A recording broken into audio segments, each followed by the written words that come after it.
Saludos a nuestra querida audiencia de Televida. Recuerde, donde la fe cobra vida. Hoy estamos en este programa Corazón Misionero, algo que sabemos que está en el corazón de Dios y esperemos que también en el tuyo. Hoy tenemos la grata compañía de nuestro misionero en Madrid, España, y queremos conversar un poco con él para que nos cuente un poco de su experiencia personal, por supuesto también de la obra que Dios le está guiando a hacer en esta ciudad cosmopolita y de grandes desafíos. Están con nosotros Ángelo. Ángelo, bienvenido. Muchas gracias, Pastor Roger, a Televida. Para mí es un placer estar aquí acompañándoos y contando un poco también acerca de mi familia, lo que hemos venido haciendo. Yo soy peruano, mi nombre es Ángelo, tengo 29 años. Me casé con Aida María, española de Castilla-La Mancha, de los Molinos del Quijote. Y sí, alta, una mujer aguerrida. Y bueno, tenemos dos niñas. La mayor tiene 2 años, se llama Hannah. La pequeña tiene 4 meses recién, se llama Chloe. Han venido, están disfrutando de los manjares peruanos. Estamos muy contentos de estar aquí. Es nuestro saludo para Aida y queremos agradecerte a ti que hayas venido con tu familia a Lima, Perú, y puedas contarnos un poco de la obra que estás haciendo allá en España. Cuéntanos, ¿cómo llegaste a ese convencimiento junto con tu esposa de empezar una obra en Madrid? Bueno, la verdad es que yo no quería ir a España, pero la familia vive allá, entonces el consejo de mi pastor es, no, tienes que estar con la familia, ¿no? Pero para mí era un miedo porque yo buscaba en internet, Campo de Criptana, no hay iglesia en Campo de Criptana.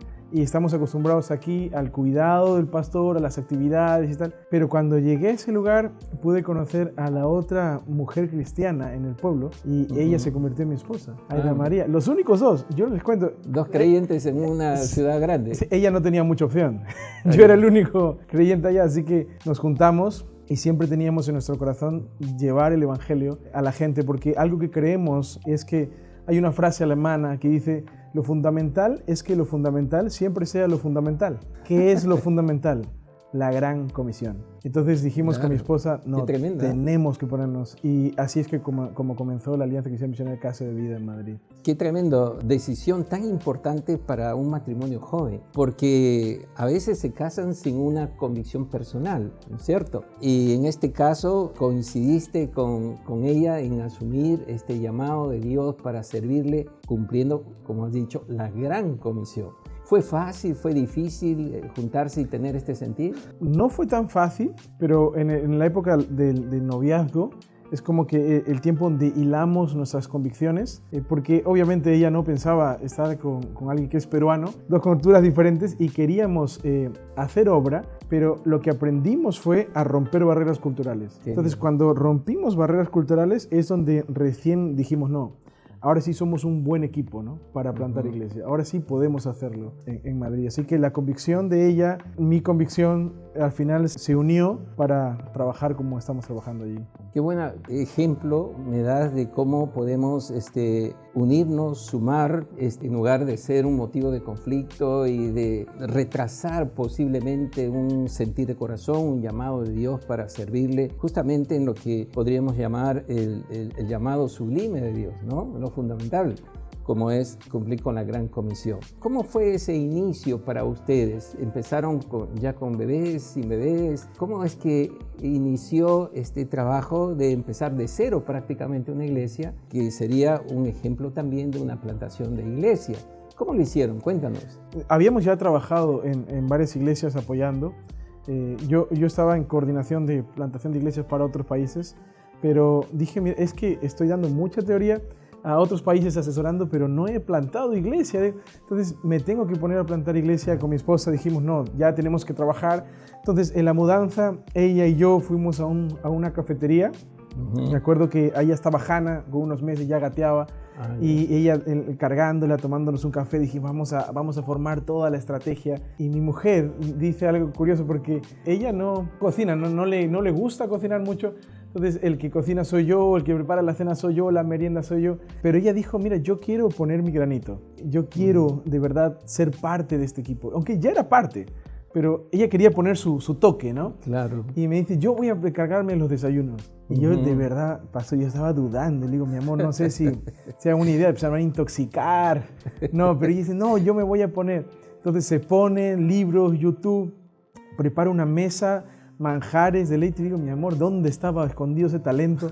Y la gente entraba, ella de camarera, sirviendo, yo hablando con ellos. Y mi hija pequeñita, ¿no? Hannah, ya gateando. Entonces yo me acuerdo que a veces no nos daba ni el tiempo de limpiar todo el local porque lo alquilábamos por horas. Pero Hannah se encargaba de dejarlo eso limpio, impecable. Entonces éramos y somos un gran equipo, ¿no? Mi esposa en el cafetín, yo estaba con la gente discipulando, mi hija pequeña en el servicio de limpieza. Sí, de verdad, curiosísimo, pero somos una familia que estábamos muy comprometidos con la obra del Señor y es así como... Creo que solo necesitaba motivación, ¿ah? Sí. Sí, ahí está el talento, digamos, y el corazón sobre todo para servir, porque es una forma de servir, ¿no? Cuéntanos, ¿cómo es que la gente comenzó a llegar a ese local que ustedes alquilaron y de pronto comenzar a sumarse y encontrar algunos colaboradores? Hay algo ahí porque nosotros somos pastores jóvenes, ¿no? Y la gran parte de personas, incluso hoy en día, entran a la iglesia y los hermanos le presentan, te voy a presentar al pastor. Y llego yo y me miran y no se esperan, ¿no? No se esperan que yo sea el pastor. Espera una persona mayor como yo. De repente. Sí, ¿no? Con barba blanca. Con barba blanca, un poco regordete. Bueno, estamos en el proceso, pero esperan algo así. Entonces, comenzar una iglesia en España, siendo joven, tenía muchas barreras muy grandes que lograr. Entonces, lo que hicimos fue, necesitamos llegar a familias al principio. Familias, matrimonios, y fortalecerlos, alcanzarlos, y ellos van a ser nuestro escudo, en cierta manera. Entonces, ellos fueron parte de nuestro equipo y hemos ido añadiendo esas familias, pero lo que creemos es que tenemos que tener líderes que la iglesia respete, que nos apoyen. Entonces, si ellos nos apoyan, si decimos derecha y ellos van con nosotros a la derecha, entonces toda la iglesia va a decir, mira, ellos que son mucho mayores, empresarios, con experiencia, están siguiendo un pastor joven. El pastor joven tiene que tener algo.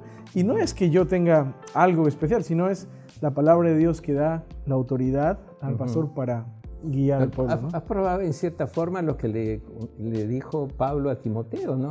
Nadie tenga en poco tu juventud, sino sé ejemplo.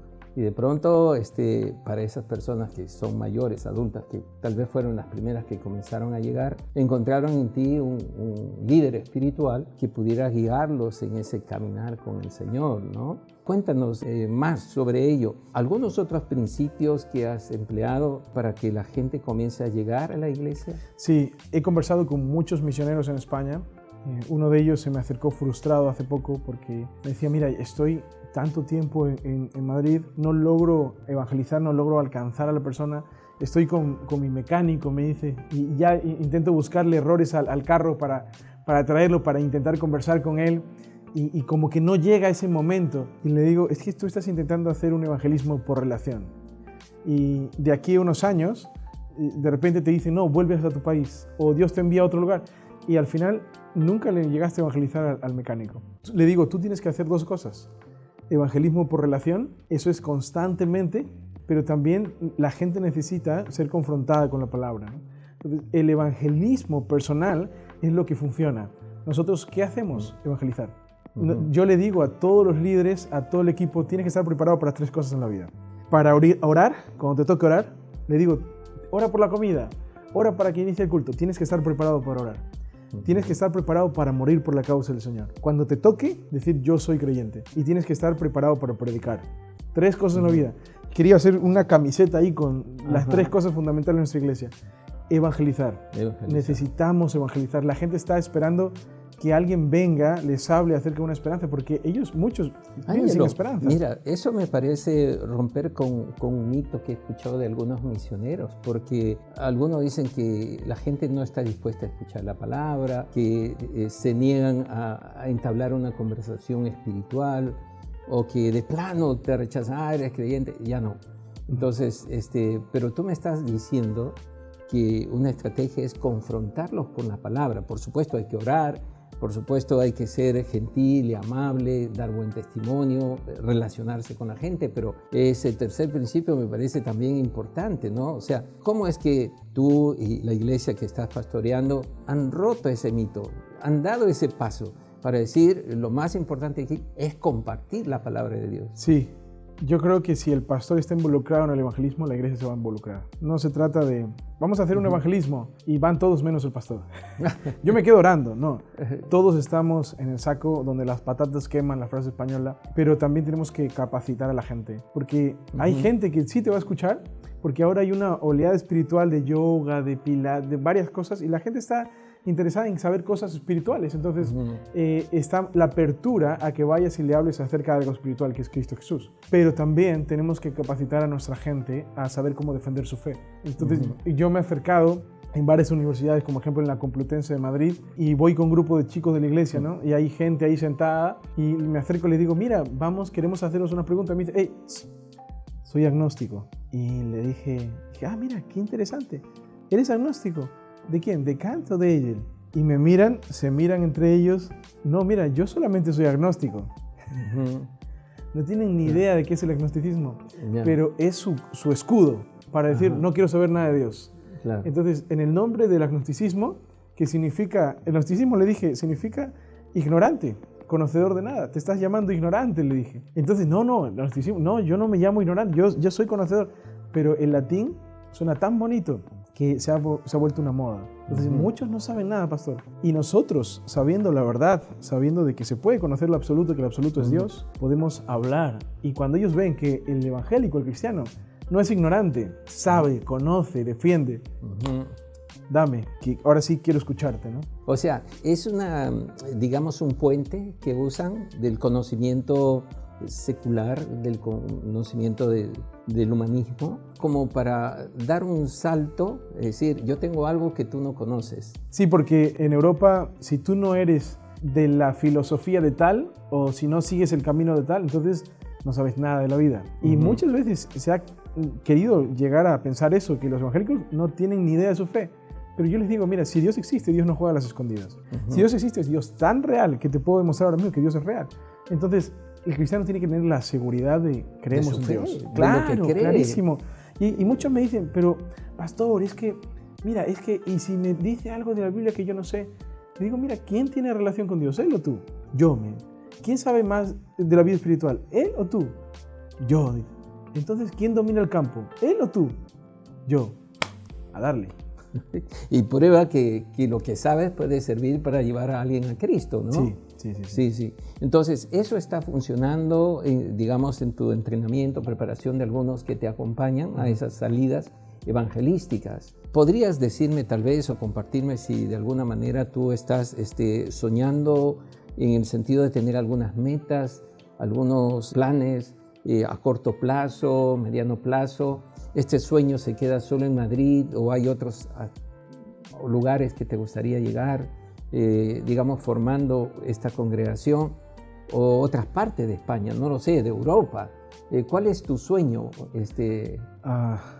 Gracias por preguntarme eso.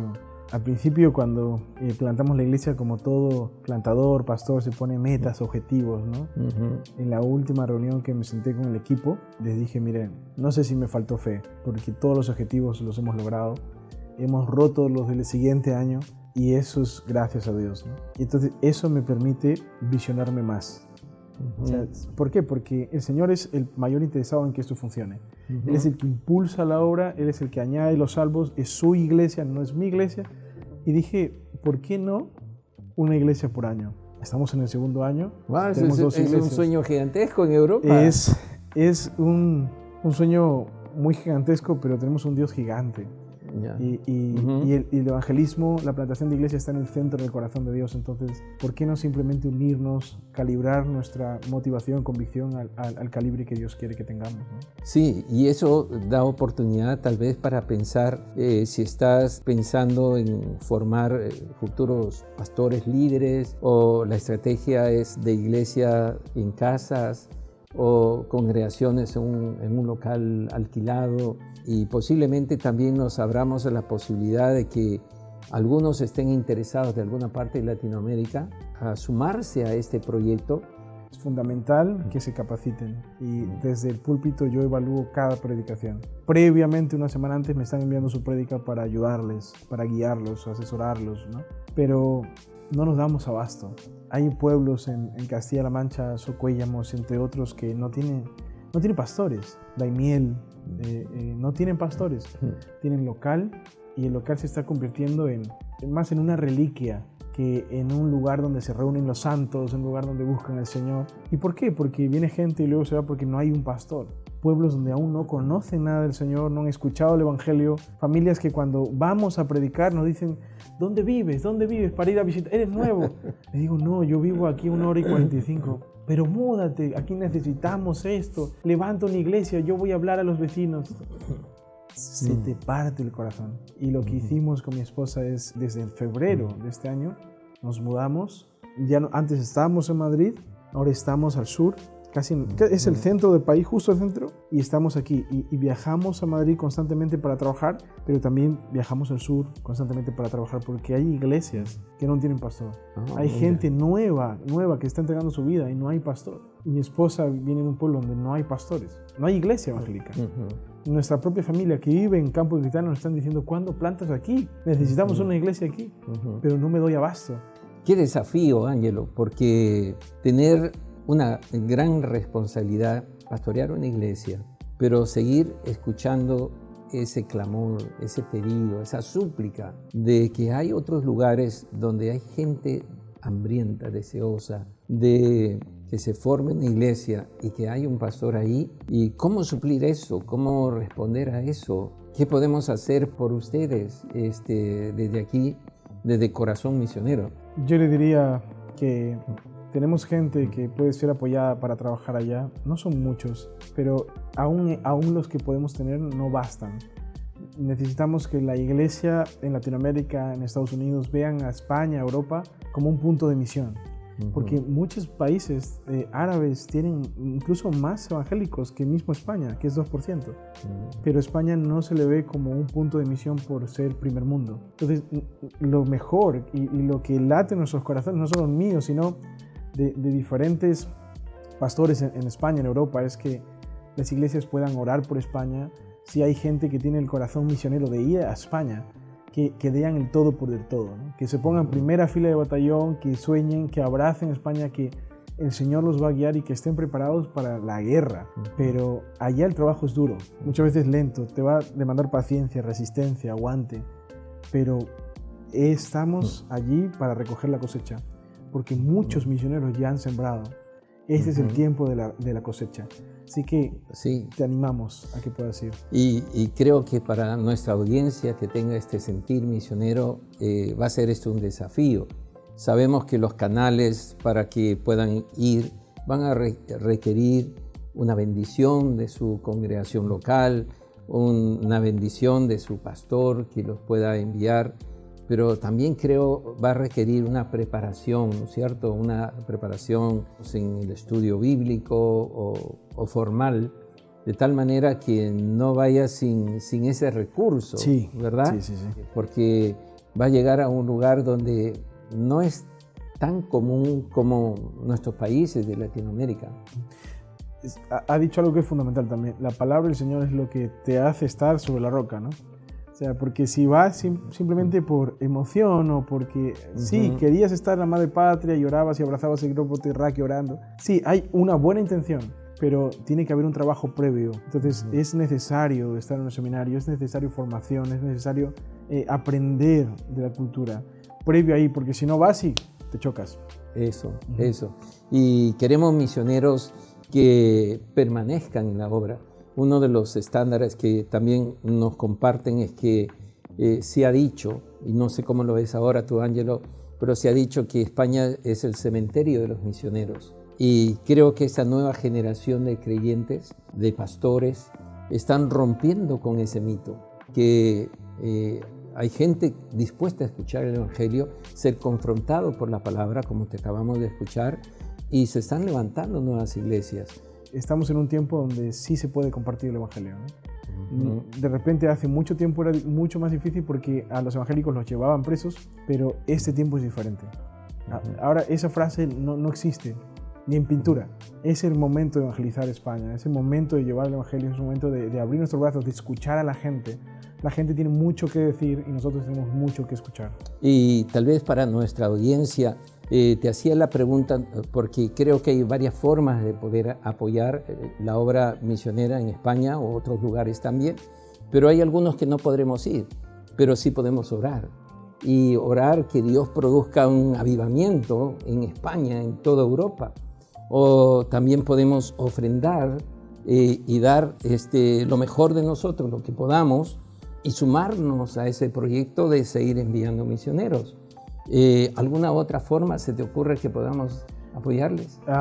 Yo creo que la oración y envío de recursos han funcionado desde tiempos bíblicos, ¿no? Pablo tenía su iglesia, Antioquía, Pedro tenía Jerusalén, y el Señor siempre ha usado ese mismo sistema, ¿no? De enviar misioneros. La iglesia está aquí, los hermanos ofrendan a la iglesia para que envíe misioneros, y lo que bendice de esto es que el Señor va a bendecir a los hermanos para llegar a bendecir al misionero que está alcanzando el mundo. Así que no se trata del miedo de si no tengo, sino se trata de unirte, alinearte a la visión de Dios, que al final el Señor es el que usa ese sistema, el Señor es el que bendice ese sistema, y estamos muy agradecidos por ese sistema. Bueno, agradecemos al Señor y tal vez para nuestra audiencia, esto no lo he comentado en Corazón Misionero, pero nosotros tenemos una red de iglesias fraternas que le llamamos NET Global, Naciones al Encuentro con Dios. Sabemos que hay iglesias que no tienen todos los recursos para enviar un misionero, pero podrían tomar el modelo de unirse pastores, unirse iglesias, unirse con una visión. Enviar misioneros es un mandato del Señor y creo que esta fraternidad ya por 20 años nos ha dado el ejemplo de que es posible hacer misiones, tal vez no siendo una iglesia protagonista, sino un grupo de iglesias que tienen el deseo de unirse para enviar misioneros, juntar recursos, preparar a alguien para que vaya a campos diferentes del Perú, por supuesto. No negamos que el Perú también lo necesita. Hay muchos pueblos que en el Perú no conocen el Evangelio, no hay iglesias también, pero también están los campos del extranjero. Entonces, el mandato del Señor sigue vigente y tal vez algunos pastores necesitan recordar lo que dice Hechos 1:8 o lo que dice Mateo 28, ¿no? Claro, por supuesto no está Jerusalén, pero también está Judea, también está Samaria, también está lo último de la tierra. Y creo que este es un desafío también para los pastores que nos escuchan. Si tienes a alguien en tu iglesia que tiene este sentir misionero, pastor, prepáralo, anímalo, ayúdalo, de tal manera que sea un elemento que cumpla el propósito de Dios. Ni siquiera el plan del pastor, sino el propósito de Dios para su vida. Y anhelamos que hayan pastores como tú, Ángelo, jóvenes, con sus esposas, sus familias, que estén dispuestos a salir al campo de misión y extender el reino de los cielos. Tal vez tengas unas palabras finales para animar a aquellos que te han escuchado, han oído tu testimonio y pueden animarse a continuar con la obra misionera. Una vez le dije a un amigo mío, mira, yo tengo el sueño grande de poder abrazar el mundo con el Evangelio. Y él me dijo, pero tus brazos son muy cortos. Sí.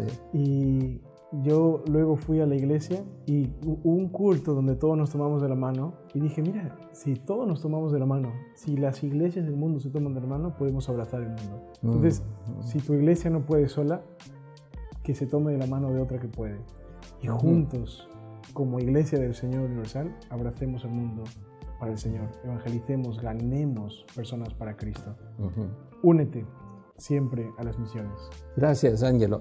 Y a nuestros amigos que se han suscrito a Corazón Misionero y están suscritos a Televida, seguramente les va a llegar esta información de que pronto estará en el aire este programa para ustedes. Pero también animando a aquellos que no se han suscrito hasta ahora.